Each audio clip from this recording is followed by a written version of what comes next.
Good day, geekers! Not just here in the Philippines, but all over the world. Today, we will be featuring a brand new house and lot. Kita nyo sa likod, no?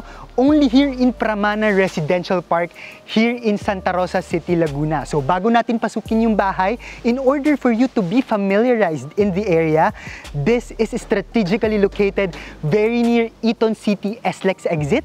So if you enter Eton City SLEX exit, if you're coming from Manila, ito yung kauna-unahang subdivision na makikita nyo kapag nalampasan nyo na yung Eton City Square. So malapit siya sa Solen Residences na nagbebenta tayo ng mga lots only, and it is only 3 to 5 minutes away from the Medical City South Luzon, Paseo de Santa Rosa, New Valley, and the ongoing construction of SM Yulo Premier. So I am very excited to feature this brand new house kasi ngayon lang ako naging ganito ka-excited dahil sobrang pulido nung pagkakagawa niya. Maybe mga nagtataka or nagtatanong sa akin, Jair, di ba minsan mas maganda magtayo ng bahay? Pero if you are the type of person na ayaw nyo na yung emotional stress on building a house from ground up, well, ito yung pinaka-marerecommend kong nasa market ngayon dito sa Santa Rosa area dahil natanggal na yung stress sa inyo, and at the same time, napakaganda quality yung pagkakagawa nito. So this house is sitting on a 161 square meter lot area with a total floor area of 194.02 square meters. So Pramana Residential Park, if nakikita nyo, no, dito sa block on where the house is sitting, wala po tayong mga electrical posts. Mas maaliwalas at napakaganda. I think it's a major thing for me pag bumibili ako ng bahay na walang electrical post, wala akong makikita no, ng mga spaghetti or overhead wiring. So, lucky talaga yung nasa block na to. Well, Pramana Residential Park is a premier residential park in the area. Semi-underground yung utilities. Meron pa rin tayong mga electrical wirings na makikita overhead sa ibang area. Katulad dito, yung tapat, nanditong side. Pero dito sa block na to, you're very lucky. Kasi kung magiging bahay nyo to, walang eyesore. So dito muna tayo sa labas. Dito sa labas, this is a 2-car garage. I think it can fit 1 SUV and 1 sedan. And ito, 5 meters to yung lapad nito. Based on my observation on other houses, it's just about 4.5 to 4.7 meters. Pero ito, yung length, no, is 5 meters. And at the same time, 5 meters din yung lalim niya.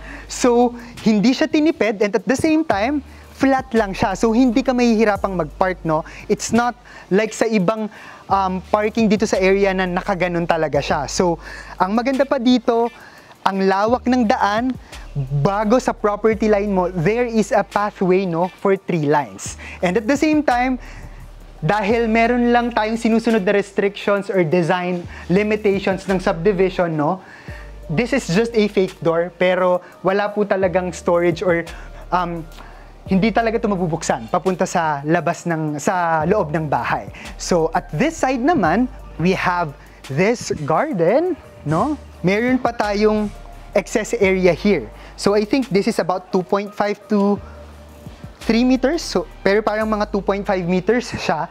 And then there is a provision for solar panel system and a generator that can light up the house kapag nawalan ng electricity, no, or power dito sa area, no, ng Santa Rosa. So this is again, no, solar power system and generator ready. So talagang pinag-isipan, and ito hindi talaga pwede mag-gate, no, dito sa area. So napansin nyo naman, sa harap wala talagang gate, pero hindi din nagtipid, no, yung ating developer or nag-build ng house na to kasi ang taas din, no, ng wall partition niya. And at the same time, meron ka ng naka-ready, no, na gripo, no, para kapag, of course, no, didiligan mo yung mga halaman mo. So titira ka na lang talaga at of course, magbibring ka na lang ng furnitures mo.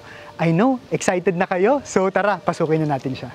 Bago tayo pumasok, no, sa pinakaloob ng house, so this is ready, no, for a fingerprint or passcode, no.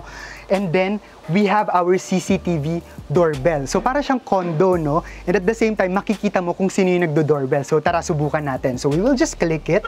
So, makikita nyo ako ngayon, no, sa CCTV ng doorbell na to, which is located in the kitchen area. So, I'm speaking right now para makita nyo kung paano siya kino-control.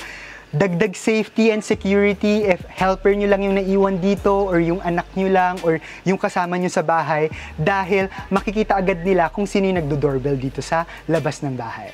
As we enter the main door of the house, as you can see sa camera, ang sasalubong sa atin is the place where you can put your living area. So you can put here your sofa or your anything. Pwede nyo siyang maging ang area, no, where you can receive your guests here. And at the same time, very spacious siya. And since this is a smart home, no, yung switches niya, you can control it using your phone. So for example, I want to light up the area on my hallway sa taas or dito sa living area at around 6:30 p.m. Pwede nyo siya i-control. Most especially kapag wala kayo sa bahay.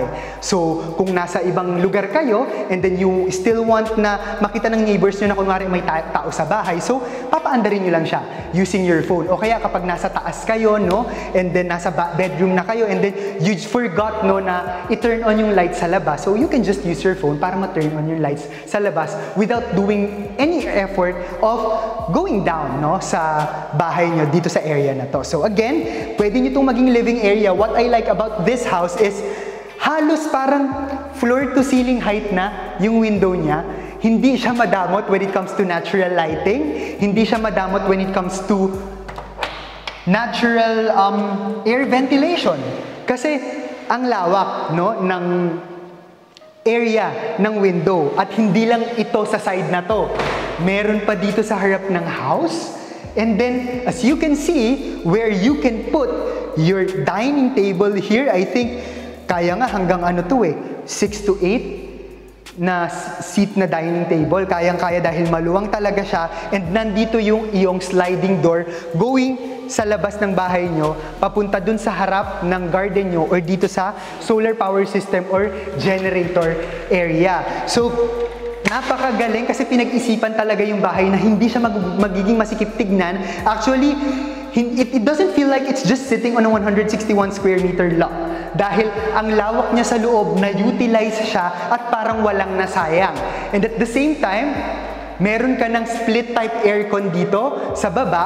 And look at this kitchen area. I don't know if this will be called a peninsula na.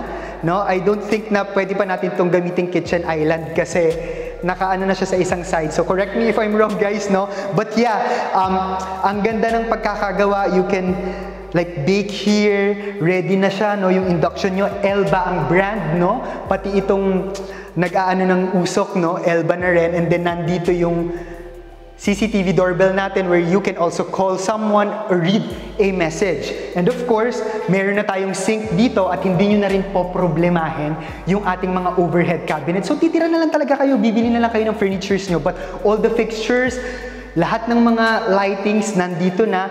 And what I like about the material that they used, hindi talaga siya tinipid, no? Kapag binubuksan ko yung mga cabinets dito, no, talagang iba yung quality niya.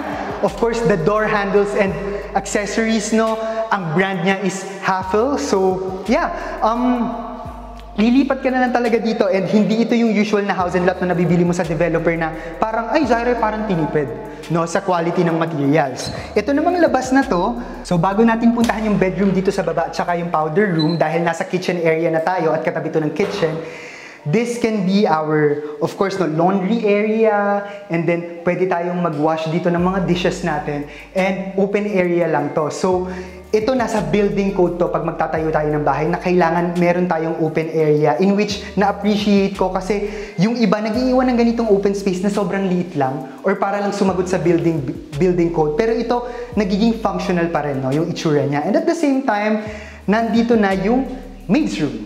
And then, on our maid's room, ito yung space niya, no? Nakasya yung single bed. And what I like about this maid's room, hindi oppressive yung size, no, ng toilet and bath niya. Look at this, guys. Yung toilet and bath niya, parang yung mga usual toilet and bath, no, ng mga bedrooms or even powder rooms ng mga bahay na hindi maid's room. Pero ito, hindi oppressive, no, dun sa maid's quarter nyo kasi makakagalaw ng maayos, makakapag-shower ng maayos. Look at this, no? Yung material na ginamit and yung ating sink and yung toilet natin. And of course, this is a sliding door. Let's go back sa loob ng bahay. So, inuna lang natin yung part, no, nung maid's quarter and then ating laundry area.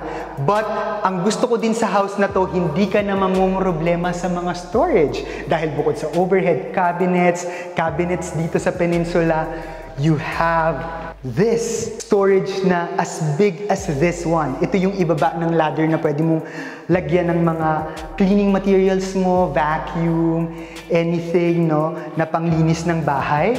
Ang laki po niyan. And at the same time, you have this pantry na easily accessible, no? Actually, parang nga siyang walk-in pantry kasi nakakapasok talaga sa loob ng pantry. So, look how they designed this pantry. Talagang pinag-isipan lahat at hindi siya mukhang door, no? So, at the same time, look at this shoe cabinet. Kahit sobrang dami pa ng shoes mo, hindi ka mamumroblema kung saan siya itatago. Kasi napakalaki ng shoe cabinet niya. Look at this, guys. Right? And then, ito pa. May shoe cabinet ka pa. So, this is a 4-bedroom unit. If you have a family of 4 or 5, don't worry for your shoe cabinets. Okay, guys? And then, we have our first bedroom, no, sa baba. So, ang first bedroom natin, may own toilet and bath, and at the same time, meron siyang sariling open area, no, where you, kunwari, meron kang kasamang elderly sa bahay. Maganda ito, perfecto, no, for elders or granny room, and at the same time, hindi siya makukulob. Kahit na pagkagising niya ng umaga, dito siya mag-coffee, pwedeng-pwede. Parang hotel room. Or if masyadong marami yung bedroom para sa inyo, you can make this as your office. And the toilet and bath, look, guys, no, kung ano yung ginamit niya sa sink, sa cabinet, no, sa storage, and at the same time, dito sa toilet niya, and at the same time sa shower area. So, more than decent for me. And of course, our powder room. So, of course, this is just a powder room, pero as you can see, toilet and then the sink, but ang spacious pa din niya, no? Hindi siya yung katulad ng powder room na uupo ka na lang and then merong mirror dito, pero ito, no, nakakalakad ka pa sa loob ng area. So, I hope nagustuhan nyo itong first floor. Highlight the kitchen area. This is my favorite part. Pinag-isipan, maraming storage, the shoe cabinet, the pantry, yung area we're in, meron tayong area for generator, no, and then solar power system ready, and yung laki ng ginamit ng mga windows na makakatipid talaga, no, sa lighting dahil sobrang inviting niya sa natural lighting. So let's go sa second floor. So yung stairs niya, hindi rin awkward yung stairs kasi malapad din siya and at the same time very safe because of this wood na ginamit na material, and kapag paakyat ka and then nagkasabay kayo ng family member mo, hindi din siya awkward na parang gaganon yung isa kasi hindi siya masikip. And then at the same time, meron ka ulit na window dito na ang laki din niya, and the hallway, malaki din siya. Hindi siya yung parang hallway lang na sobrang sikip. So, spacious pa din yung hallway niya, hindi siya yung makalagay lang, no, para lang magkaroon ng access sa mga bedroom. So, dito muna tayo sa third bedroom. So, sa third bedroom natin, ito yung space niya. Again, ang laki pa rin ng windows niya. Not just one window, but two windows. And at the same time, makakapaglagay ka pa ng study table or office table here in the area. And accessible siya by a shared bathroom. So, si bedroom 3 and bedroom 2, so nakita nyo naman na, no, pero may door ito, almost same lang yung area niya. No, same na same lang, and then shared bathroom siya. Kaya may Jack and Jill, no, dito sa sink. So, for this bathroom, and then, for this bedroom, and then for this side of the bedroom. So, yung two bedrooms na to, kahit na nagsishare sila, it doesn't feel like kailangan nilang, for example, magbabrush ng teeth or something, kailangan magkabungguan pa because ang ganda, ang smart, no, ng pagkakadesign ng shared bathroom niya. And of course, the shower area and the toilet, parehas lang kung ano yung ginamit na materials, no, sa bedroom number 1 sa baba. And at the same time, talagang close talaga, no, yung ating shower area to prevent yung pag-spill ng water outside the shower area. And it's all glass, no, yung partition niya. So, pasok tayo dito sa bedroom number 2. So, again, pumasok tayo kanina sa third bedroom, which is yun yung pinakaunang makikita yung room pag akyat nyo na second floor. And this is the second bedroom. So, lahat-lahat kasama yung bedroom sa baba, na-occupy na natin or napasok na natin yung 3 bedrooms. So, ito na siya, right? So, ito na yung master's bedroom. But before we enter the master's bedroom, I want to highlight also the cabinet for linens. So, again, storage, no problem at all to dito sa bahay na to. So, let's go na sa ating master's bedroom. For the master's bedroom, of course, this is the biggest bedroom, no, when it comes to its area sa lahat ng mga bedrooms na nakita natin because it's a master's bedroom. So, I think a king size or a queen size can fit, no? And then pwede ka pa ulit magkaroon ng vanity area mo dito for the wives or office table, and at the same time, dito tayo sa area na tayo. Punta tayo. Actually, pwede maging vanity area mo na pala to kasi ito na pala yung office table. May naka-built-in na, no? And meron tayong walk-in closet.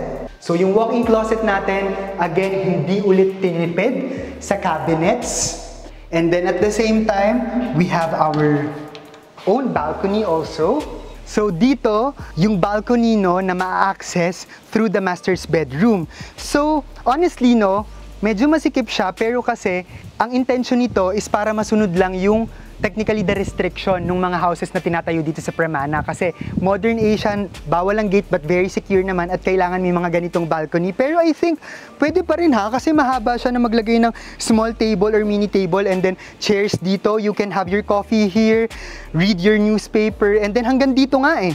So at least mache-check mo pa rin yung roofing. So ang purpose nito not just para tambayan lang or nandito, pero ang galing lang na pinaikot nung kung sino yung nag-build ng bahay na to para ma-check mo yung roofing and materials kung kinakalawang na ba, may kailangan pang linisan from the leaves coming from the tree.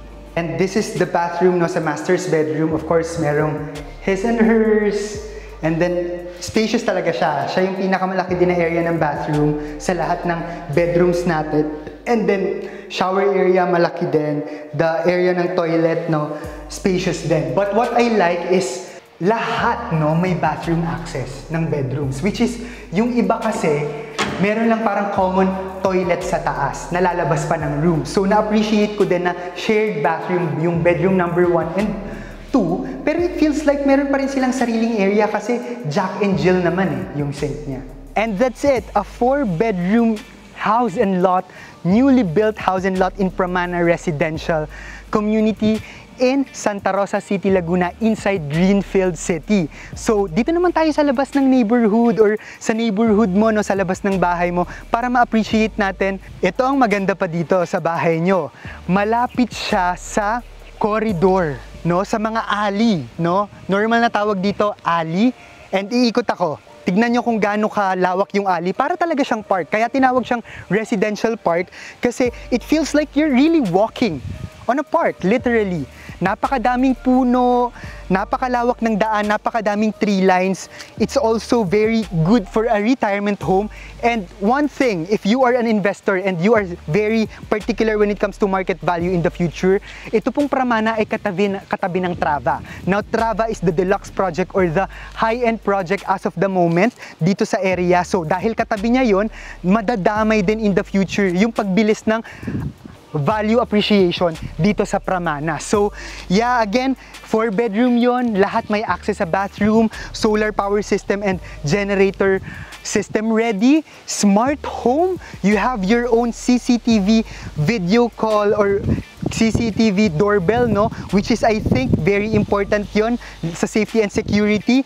May naka-built-in na ng mga split-type air-conditioned systems, Wi-Fi switches, yung mga quality just like Havel and Elba, no? Yung mga quality ng ginamit for the fixtures, and at the same time, lilipat ka na lang, no? Strategic, smart yung ginawa nila, no, for a family or for a retirement home. So that house, the cost, no, 22.5 million pesos. Now, if you pay it in cash, you will be receiving a 6% discount, no, for the total contract price.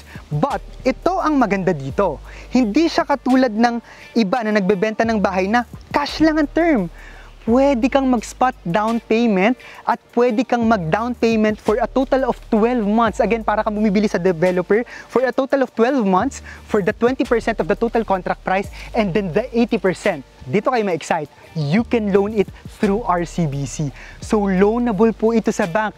Bumili kayo para kayong bumili ng property sa developer because you have a lot of payment term options. So, yun ang exciting, no? Dahil hindi lang magbabayad ka ng isang bagsakan, pero you have the liberty na magka-discount if gusto mo ng cash payment, mag-spot down payment, or mag 12-month amortized down payment, and then the remaining 80%, you can loan it through RCBC. So that's their partner bank. But don't worry, kahit wala kayong account dito, savings account, hindi po yun requirement para makapag-loan kayo sa RCBC. Hindi po ganun yun, no? So anyone can loan regardless if you have an existing account sa kanila or regardless kung may account or wala kayong account sa any local bank in the Philippines. So hindi po siya prerequisite. So again, if you want, no, to buy this house, to inquire, or makapag-set ng site viewing, just feel free to contact me through my local mobile number, Viber, iMessage, or WhatsApp account. That's +6 3927 185 1590. My Facebook page, The Property Geek, and my personal Facebook account, that is Jaire Valerio Mamaklay. I'm still contributing twice a month at the Manila Bulletin Property Living section, and maraming salamat po sa pagtutok. This is my birth month, kaya excited ako na ipalabas kung ano yung mga i-feature nating properties for March 2025. Maraming salamat po. Have a good night sa ating mga Filipinos living abroad, and good morning sa mga local natin or mga Filipinos, of course, na nakatira dito sa bansa natin. Maraming salamat po. God bless us. And this is me again, Jaire Mamaklay, always inviting you to come home to the Philippines, come home to Santa Rosa.